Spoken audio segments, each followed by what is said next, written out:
Welcome to The Profitable Cleaner, a podcast on commercial cleaning sales and entrepreneurship. So I want to know the story of Beth Rodriguez. And the reason I say this is how would you describe what you do at Trailhead Community? Like, what's your job title? Do you even have a job title? Okay, so I think we've given myself a job title to make me sound professional. I think it says assistant community manager. So basically, but you're like a property manager. You are a community manager, but... Community manager.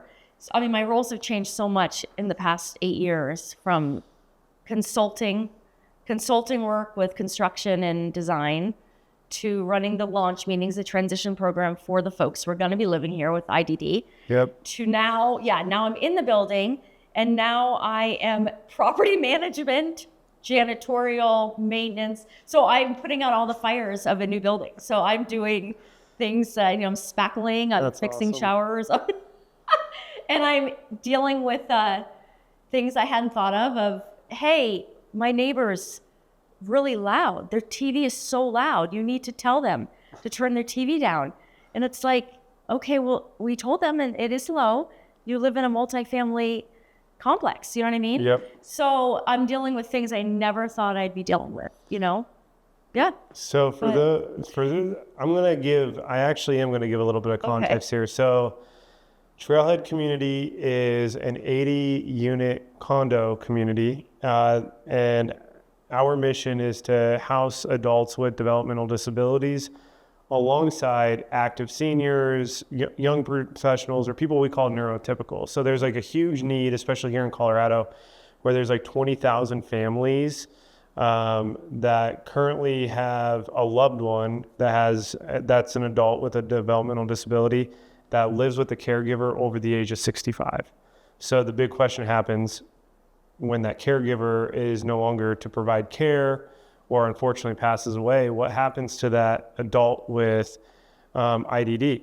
And the reality is they get thrown onto a family member. Mm-hmm. They find a group home. Some become homeless. Like, it's a huge need. So if you're already watching this and you're compelled to get involved, donate today, trailheadcommunity.org. But that's how Beth and I met. Mm-hmm. So, like, how long have you been a part of Trailhead? I think it's about 8 years, maybe. Yeah, probably. So I've been involved for 7 years. Yeah. And you were here before I was. I was here before you were. Yeah. So we sat around a table and decided, hey, we should have, with Barb, and a couple moms with kids with IDD, and like, hey, we should start a board. How do we start a board? And so, Barb had got our, a 501c3, yeah. So we were official, right? Yep. And then it's like, oh, we need board members. Well, how do we do that? And so I said, sign me up. I wanted to be right away. So me and a couple other moms were the first people to sign up. And then now what? We want this great building, and we're currently sitting in like a conference room at Trailhead Community, and it's been like 10 years. I've been involved for 7, but Barb did this for 10. Yes, I think Barb's 10, yep. And it was like a pipe dream for a long time. Completely. Because our building is the first of its kind, and it's very, and we'll get into the specifics, and Beth had a big piece of like helping design it, but it had to be very customized to the needs of the residents living in this building. And there's no model or really sustainable model out there outside of a few other projects that have housed people with IDD that it's like attainable in terms of income. We're unique because you can buy a unit here. You can also rent a unit. Yeah. And then we started from a kitchen table. So your unique story though, because a lot of people that were involved in the early days had a child that they were trying to find a house for from when they were no longer there. You don't have a child with a developmental disability. So how'd you even find Trailhead? So I am an occupational therapist, and I was working with a program called Stepping Stone Support Center, which works with adults with IDD. They do pre-vocational training, job coaching, in-home services, all of that. So I got involved with that probably 10 years ago. And while I was working at that center, Barb was in the conference room at that church. And I saw her with some big blueprints sort of on the table. And I peeked my head in and I was like, what's that? Who are you? Because I have a passion for home building design. I grew up, a dad was a general contractor for residential homes. And so I grew up on a job site. My mom was the one who often designed the homes. And so I grew up moving every few years, all within the same neighborhood. And even to this day, my husband and I will buy homes, fix them up, and sell them. So huge passion for that, as well as a combination of occupational therapists, which is all about helping people maintain or regain their independence in life in general. Yeah. So I had worked with adults with developmental disabilities, gaining them independence in different life skills. And then this huge housing piece came along where so many of these folks I worked with could absolutely live independently if they had certain supports in place. Not every individual with disabilities is going to be able to live completely independently. I mean, there's obviously a huge spectrum. But there were so many that could. And so I joined Barb to figure out how we could create something that could allow these individuals to live. Yeah. Our biggest concern, I had worked with a lot of the adults in their own homes. Several of our folks lived in condos already, lived in apartments. Their parents bought them a condo or rented them a condo. So I was working with them in their homes, grocery shopping, helping them meal prep for the week. Well, within a year, every single one of them went back home. They had never succeeded. And it was all because they were completely isolated. You know, the care provider might leave at 5 p.m. Okay, they're sitting on the couch watching TV by themselves all night long. Don't know how to cook a meal. Well, and they don't have any social interaction. So might be they're working. A lot of our folks are working during the day or at a day program. But at night, they don't know their neighbors because these are normal apartment complexes and condos. Right. A lot of us don't know our neighbors. Don't know their neighbors. They sit inside completely isolated. So they were bored and alone and isolated. And so they all went back home. So at least they had someone to talk to. So that was our main mission of this place, was we were going to make community space. Because, okay, yeah, they've proved they can do it on their own at an apartment.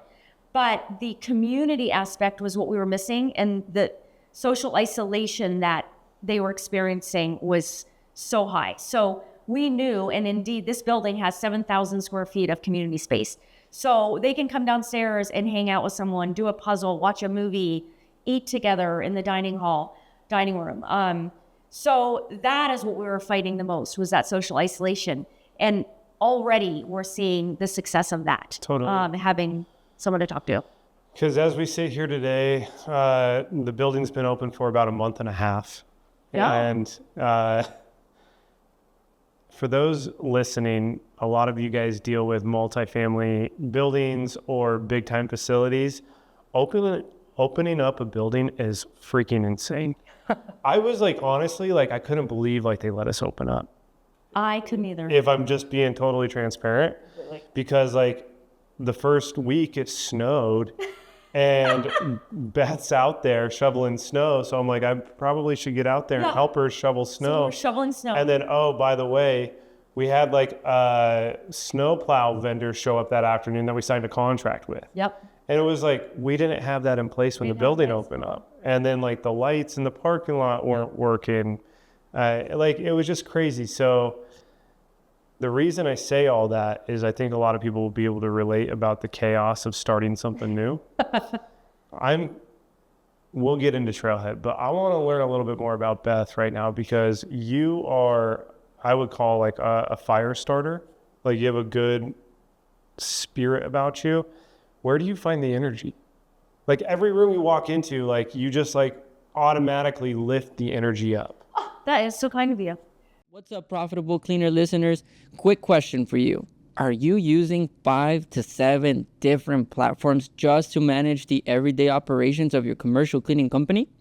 If so, let us help you consolidate that into one platform. Introducing you uSource. Go to usource.com, book your free demo today, and actually get started on your trial for 60 days. No charge for 60 days, all from time and attendance to reporting, vendor management, operations, sales.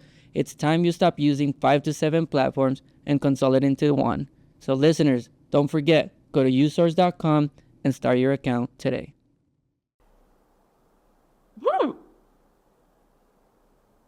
Good question. You know, I do just have an enthusiasm for life, and I've actually been told that a lot, and my husband will tell me the same thing. Really? I don't know where that comes from. I mean, I'm a very religious person personally, you know. Talk to me about that. What do you believe? Like, what's your religion, all that? Well, right now, I was raised Catholic, so I was the one, you know, I'm the Catholic Guild. You have to go to church every single weekend, even if you're camping. We would make sure we found a church. Really? Oh, yeah, even in the mountains. We would find some mountain church to go to. So I was raised Catholic, so I have all my sacraments. Raised the kids Catholic. Right now, I have found a non-denominational Christian church. So cool. It's not exactly Catholic, but it's still Christian. So I'm Christian. But I think I kind of just start each day. It's a gift. And I have this unbelievable faith that someone is watching out for me and is going to help me through the day. So I personally have conversations with God throughout my day. And I have this unwavering faith that, yeah, there are mountains to climb and I'm going to have a hand to hold. So I literally do go through life every day thinking that. And that even when a challenge comes up, it's going to be okay. I have this in my head, my replay of I'm going to get through this because I'm not doing this alone. So I kind of just have that faith in me that I can't even explain, but it's a peace and a comfort and a calmness that I really do have. Have you ever heard the term energy contagion? All right, so I'm going to break this down for you. Our good friend of the show and of our community, his name is Yugal Adato, and he's the best leadership coach in the country. And I hope he gets to do a leadership training with the Trailhead staff someday. Yeah. I would just love it. He has this term called energy contagion, and it's like when you walk into a room, like let's take like your husband, for example, because we all can relate to having like a partner. Like, have you ever just like walked into the kitchen and maybe like you're down or they are down and it brings you down? Oh, totally. Yeah. Well, the vice versa can happen. You can walk, like take our friend Lexi, for example. She walks into a room more often than not. What happens? The room comes up, right? So you have energy contagion in the sense of leveling people up instead of bringing people down. And I do think it's a God-given gift. So I do think there's something spiritual about that. And I like early on in Trailhead, I didn't know what, maybe you can relate. I didn't know what everyone did. Like, does that make sense at all? Oh, absolutely. I was like, this woman, Barb, our late founder, just brought people together and saw something in people and said, go work your magic, right? So I knew like you were at the table at these board meetings, but I didn't know what Beth Rodriguez did, right? And I was like, okay, over time, I obviously learned more about your background and your expertise, but I was like, I think Barb sometimes has her here just to bring people up because there's so much bullshit and like challenges that this mission faced to where like you at many times, and when the building opened, I've seen it, like there's contractors, there's no janitorial company doesn't show up one day, whatever the case may be. But here comes Beth walking in the room and everything's going to get done and everything's going to be fine and people rise up. I've always wanted to tell you that. Oh, thank you. So yeah, it's just really unique. I'm curious, now that we are in the building, now that people are living in the building and you're this community manager, what's been maybe the biggest challenge about moving people in and having an operational building? Well, I'm still completely working out the kinks of putting out fires. Jeans and I laugh because I don't feel like I've started my job yet because I'm still truly dealing with, hey, so-and-so's tile is peeling and my shower's not hot enough. So I got to figure out how to adjust the water get someone out to adjust the water to make his water hotter. So like things like that. So I don't even feel like my job has started yet. But the biggest job that, and I mean, I just started doing it this morning, where I will be going is making more community, having activities and events during the day and during the evening. So there's stuff to do and planned activities. So that's what I started doing today. So we definitely want to have, and of course the residents will be involved in leading in these things. We've met with all of them to find out their interests and desires. So in what activities they like. So they'll fully be involved in this. But I do think we have to, yeah, that's what I was just doing this morning. I think, also we have noticed we've had about 17 people move in, and that was about 6 weeks ago, right? Yeah. And so it was all hunky-dory and great, but we keep saying the honeymoon phase has kind of settled. And so now we're dealing with so-and-so bothers me, and so-and-so talks too loud. Real life problems, yeah. The real life problems that it's like, okay, yeah, somehow we have to all be neighbors and respect each other. We are going to be starting resident council meetings right after the new year, so that they will have a place to complain and help create Air it all rules. out. Air it all out. Complain, create their own rules of the building. We didn't want to come in with a whole bunch of rules in the beginning, but we want the residents to be able to come up with those themselves. Are there different quiet hours than what Jefferson County is telling us? So, and then we've got our next slew of about 17 people coming in over these next 4 weeks. So I don't know. I don't know what to expect, but because we have community spaces, that is not typical for most, residential multifamily. That's right. That's right. You come into your unit, you go, you shut your door. Yeah, it's a hallway. It's a hallway. So here we are forcing engagement, which is what we wanted, right? We want the engagement, but there's going to be problems that come with that. So we'll have to navigate. I love it.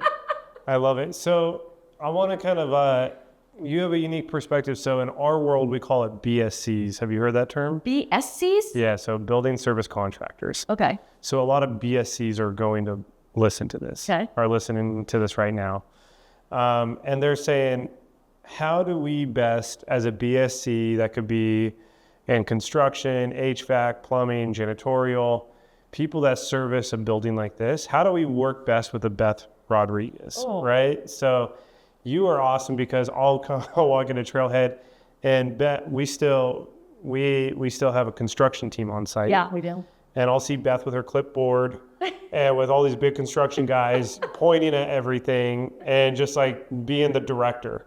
And what have you learned with working with like a construction company and all these trades guys? Like, what are some communication styles that you do appreciate, and what are some that maybe you don't? Like, what are some of the pros and what are some of the cons?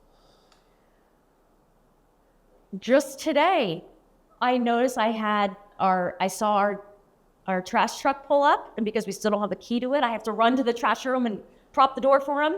And I never know what trash person is coming. We have some that are so mean and angry. And they just bite my head off because the key isn't there yet. Really? Or, it's so hard. I can't even get the dumpsters out. It's not big enough. But today's guy was so sweet and nice that it caught me off guard. I thought, a nice guy. Really? And I even told him, thank you for being so kind. He shook my hand. He introduced himself. It's just so funny how you start to notice the people that are kind. I mean, yeah, pretty sad that to say that. No, but the, with working with contractors, I mean, obviously it's a male-dominated field still. Yeah. Yeah, because you're very brave in that sense. Like, you're directing these men on shit that needs to get fixed. You know what? But I try hard to never be bitchy because it's just gonna, as soon as you start yelling and complaining, they're just gonna tell you to shut up, right? Yeah. So I have learned in life to just be kind and nice and not to be afraid to ask the dumb question. And I am so fine with putting my foot in my mouth. I've learned that's the best way to learn things. Well said, yeah. The contractor who just came in now, we're having major lighting issues. And I couldn't understand why an electrician couldn't do this, why I had to hire a programmer. I'm like, why can't you know what I mean? And so I just asked the question and I got an answer. So, just kind of coming into it as being, obviously I don't know what I'm doing and I need your advice. So it's always being kind. I mean, going in, not being so defensive in their beginning. Have a sense of grace. Have a sense of grace and and just ask. Yeah, that's been the biggest thing. What's up, my profitable leaders? I know you're listening to this show because you want to stay informed and on top of your game. And I want to bring you something that is often overlooked, and that's how we mitigate risk and actually protect our business, whether that's with misclassification of our employees, contract litigation, immigration law, because we have people that work for us that are from other countries that maybe or maybe aren't misclassified. That's why we partnered with Campos Law. Campos Law is a humanized law firm, as I would put them. They are more than just expert attorneys. They're people looking to help people and business owners just like you. So when it comes to your contract setup, when it comes to your classification of your employees, when it comes to just protecting your business as a true asset, which it is why you should be talking with Campos Law. So for more information, click the link in these show notes and get a partner like Campos Law on your side. Don't come in ready to. Well, I think a lot of like, there's times where I'll have to hire a trades guy. And like, actually, as a man, I'm expected to know more than I actually really don't know. I don't even know, like, put a toolbox in front of me and I know what a hammer is. But have a sense of grace if you're approaching like a community manager like you, or maybe a sense of like, be willing to educate. Like, okay, maybe Beth doesn't know why the lights don't get programmed, or maybe she doesn't know janitorial. This is why and this is how I suggest doing it, I think is always the right approach. But there, you do see a sense of ego. Well, and also the whole mansplaining thing, because I'm just so used to it. It just rolls off my shoulder. Really? My age. But some other people, like the rubber farm. Oh, yeah. Don't start mansplaining because it'll set her off, right? So for me... How would you describe mansplaining? Like, mansplain to a man right now, please, because like, I don't even know. And of course I never want to do it, but... Saying, I guess, things that are pretty obvious that you wouldn't think we would understand, a female would understand. I wish I could think of something right off the top of my head.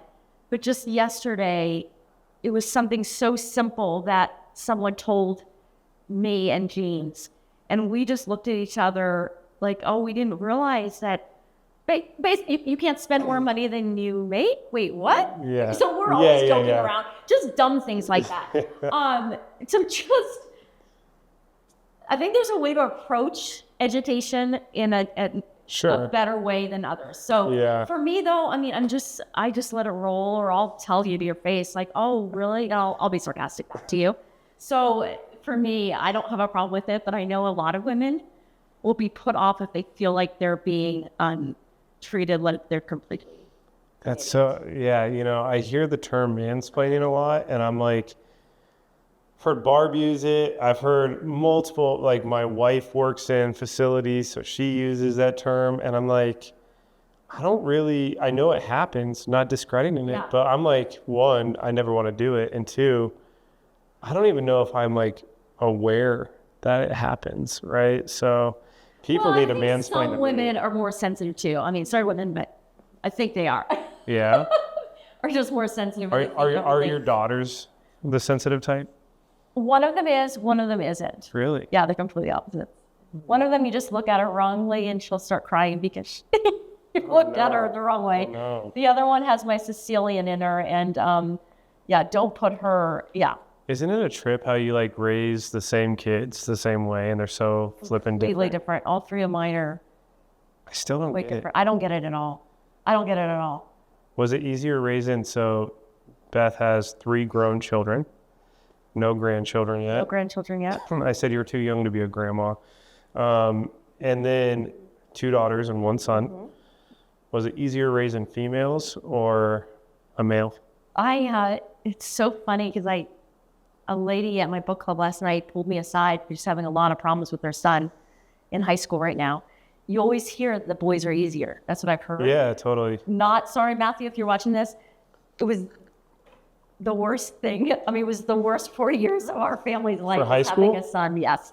I was ready to ship him off. I was literally Googling military schools to get him out of my house. Nice. My girls were cake. So everyone else says girls are the difficult ones. Yeah. No, it was my son.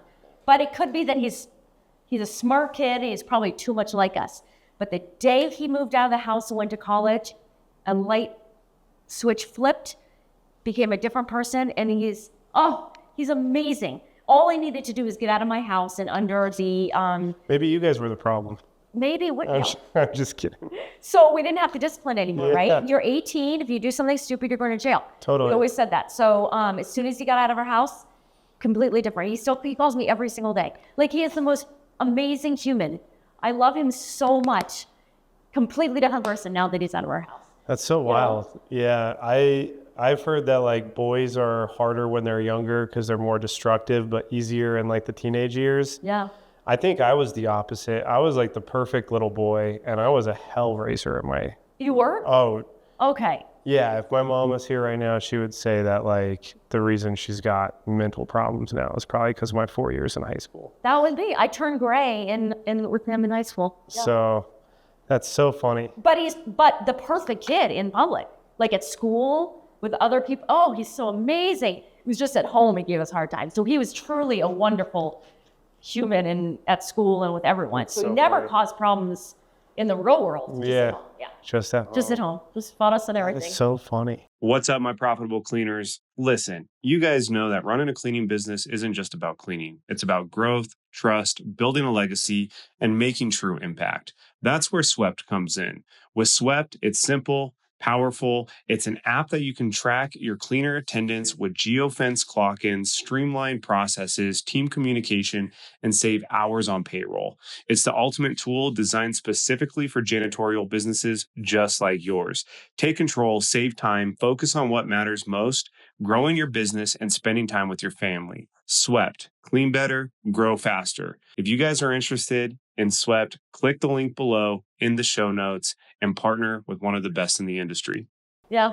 And man, so which one of your children's most like you? They which one can lift the tide of a room? Oh, gosh.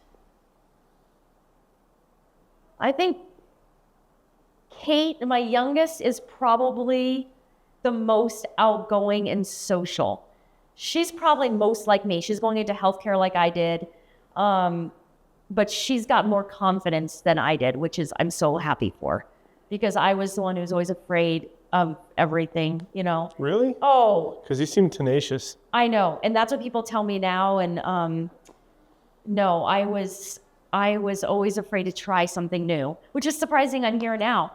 Yeah, because this is as new as it gets. This is completely as new as it gets. So I think with age it's helped, but no, I've just been kind of afraid to try new things. So she's got a great personality and more brave than I ever was. Yeah.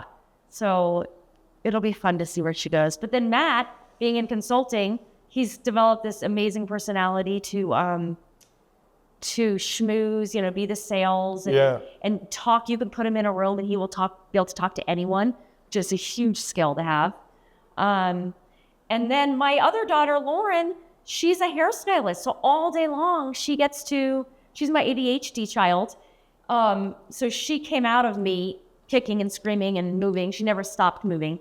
And so perfect job for her. She's a hairstylist on her feet, moving her arms and talking all day. Nice. So she has a great personality too. They all are a little bit different in their skills and their personalities, but they're all they have a zest for life though. So I gave that to them, which is great. So my husband is opposite of me. My husband will see the glass half empty. And so we are very different in that. Come on, Mike. I know. I'm just kidding. So he does say that's what he loves about me is I'll have, I'll go on a walk and I'll notice a little bird in the tree and you know what I mean? The little things in life I get excited about. And nice. He does. I think that's a good word. That's an underrated word. You just use zest. A zest for life. And it's something that does it feel like very organic for you? Yeah. Like a zest? Yeah. What do you do when that zest goes away?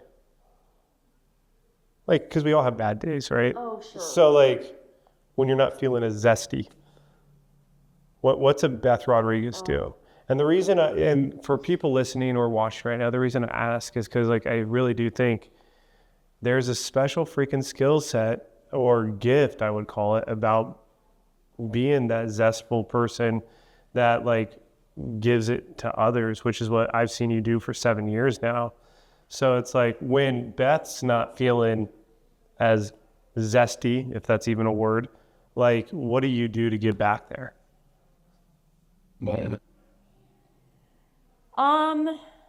Okay, if I need a day to just have fun, I will take myself to an antique store. So you actually like I'll go do something. Yeah.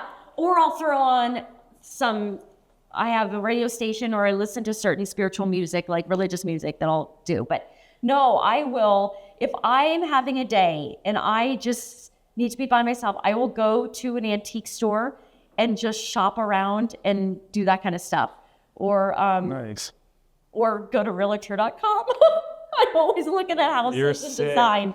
That's, they say, sick. people say, what's your crack? My crack is House. I don't know if you've ever heard that app. Yeah. Houzz. So my crack is House. Have you ever done crack? I'm just kidding. No. I'm just kidding. I have not. I'm just kidding. I have not. Speaking of crack, yeah, no. Yeah. Or like realtor.com, yeah. No, I'm an outdoors person though too. Like going for a walk is invigorating. Like go for a walk. I love to go So what I'm hearing, to get your zest back, find what your crack is. Yeah, Don't really have it be crack. Yeah. And dive into it, and then have something else that guides you, right? Yeah. Which sounds like you obviously do. Yeah. And be intentional. Like I actually thought about this with, like, seeing you work at Trailhead, like in the building. I'm like, I need to be more intentional with how I show up to a room, especially at home. Like I'll go from work to home to chaos. Like, Well, you're in the middle of chaos at home with the age of your kids. Yeah. Complete chaos. It's nuts. Complete chaos, yeah.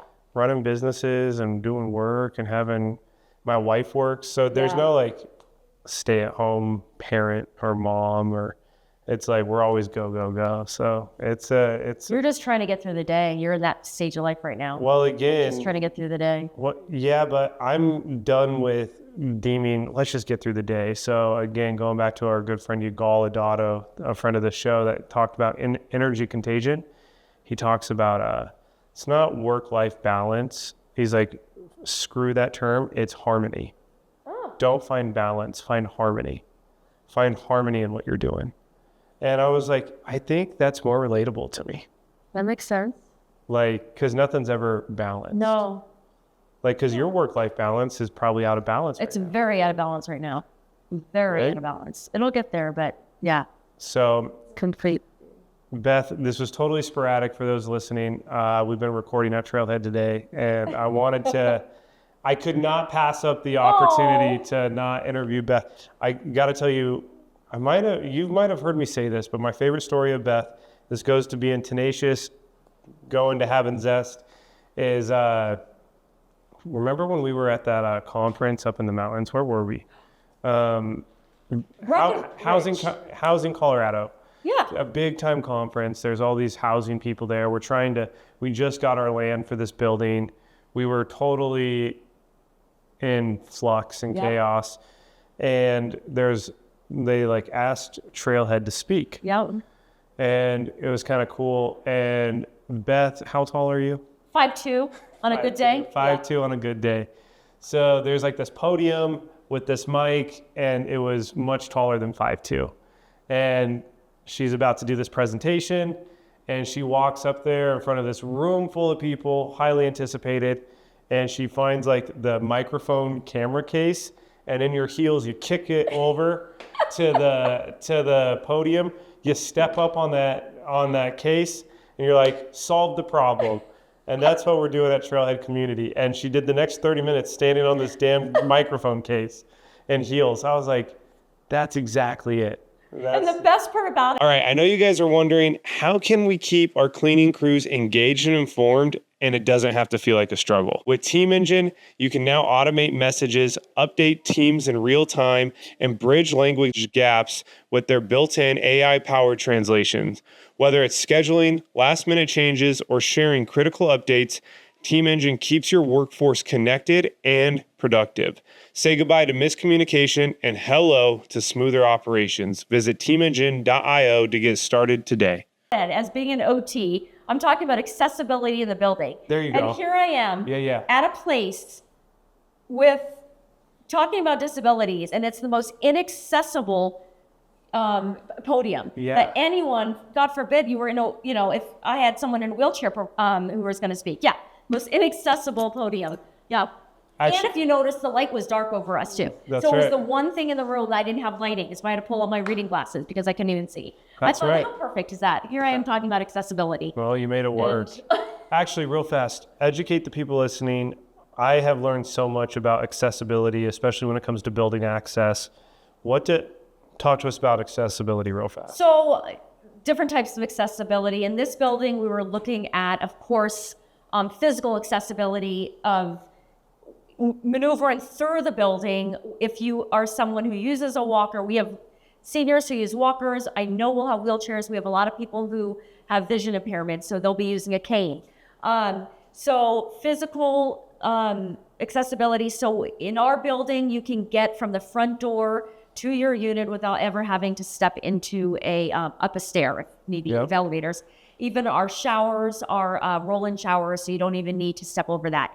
We also are thinking about cognitive accessibility and sensory, because we've chosen some warmer colors throughout. Our carpeting is not really loud. It's kind of plain, so we have one of our designers propose checkerboard patterns in our hallways, and it was too stimulating. Way too difficult, even for me who's neurotypical.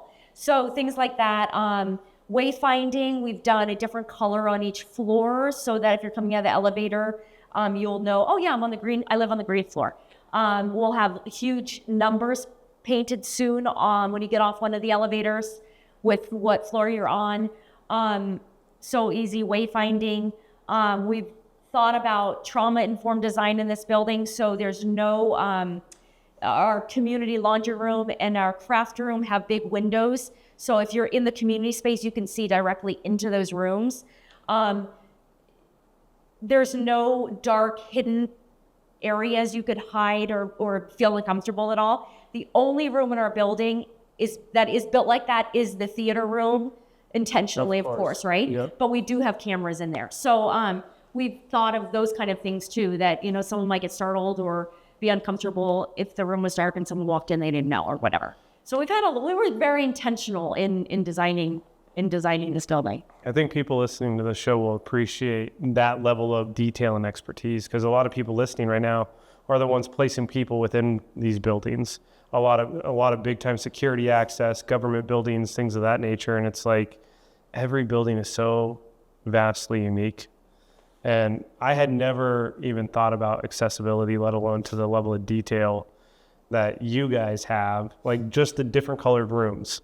Mm-hmm. Like someone with a disability might not be able to say, oh, I'm on the 3rd floor, but I'm on the purple floor. Yeah.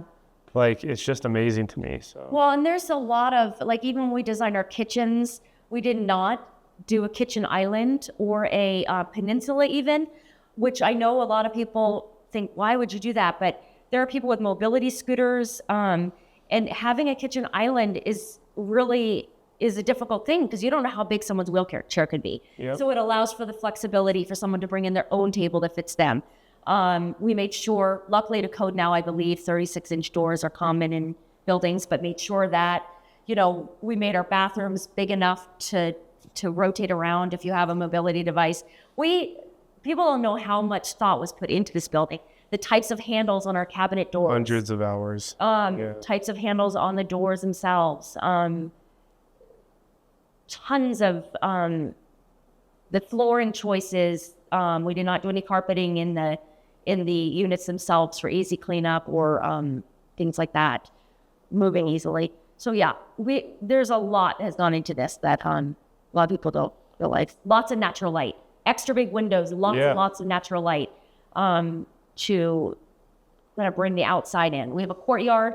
We built this gorgeous courtyard again.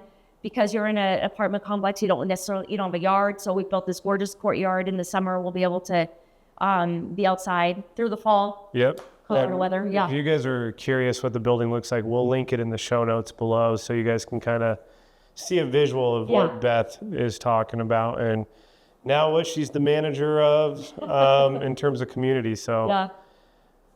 Mrs. Beth Rodriguez, thank you so much. Thank you, James. Yeah, Appreciate it. yeah. And if you guys are interested on how to get involved, reach out to me directly in the show because I've been part of Trailhead now for 7 years, or click the link below, trailheadcommunity.org.